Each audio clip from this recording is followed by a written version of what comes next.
Yes, nanone rero kanda subscribe ubundi dukomeze. Noneho ni ibaruwa mbazaniye yanditswe na AFC M23. Nshaka kubabwira ibikubiyemo. Ni ibaruwa isohotse mu kanya mu masaa 3:21. Urumva ko hari gushira isaha imwe yonyine nyuma yuko rero abayobozi bakuru ba AFC M23 bafatiwe ibihano.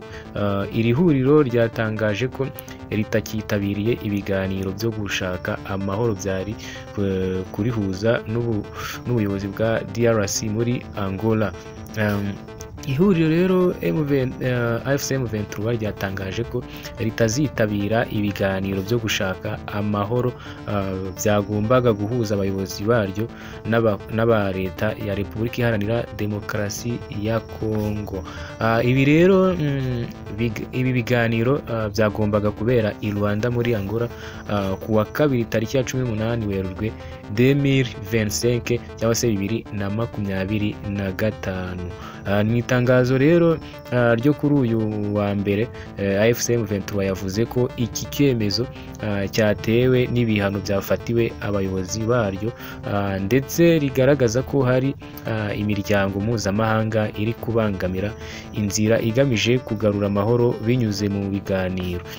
Ubwo rero kuri uyu wa mbere nibwo umuryango w'iburasirazuba wasohoye itangazo ry'uko bahanye abayobozi bakuru ba AFC M23 barimo Bertrand Bisimwa na John Imani Nzenze na Joseph Musanga, Bahati Ernesto n'abandi. Ibyo rero byatumye M23 isohora itangazo nayo ibabwira ko itagomba kwitabira ibiganiro. M23 rero yatangaje ko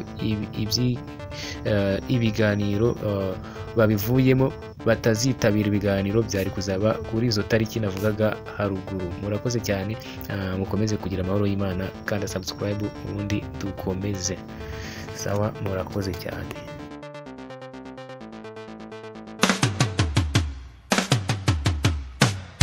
Banyarwandakazi, twabazaniye za ntebe z'imigano, turazikora ahangaha. Dukorera ku kiraro uva Nyabugogo, ku kiraro cya mbere ku Kinamba. Ku bindi bisobanuro waduhamagara kuri 0788440888. Kaze muri Bambo.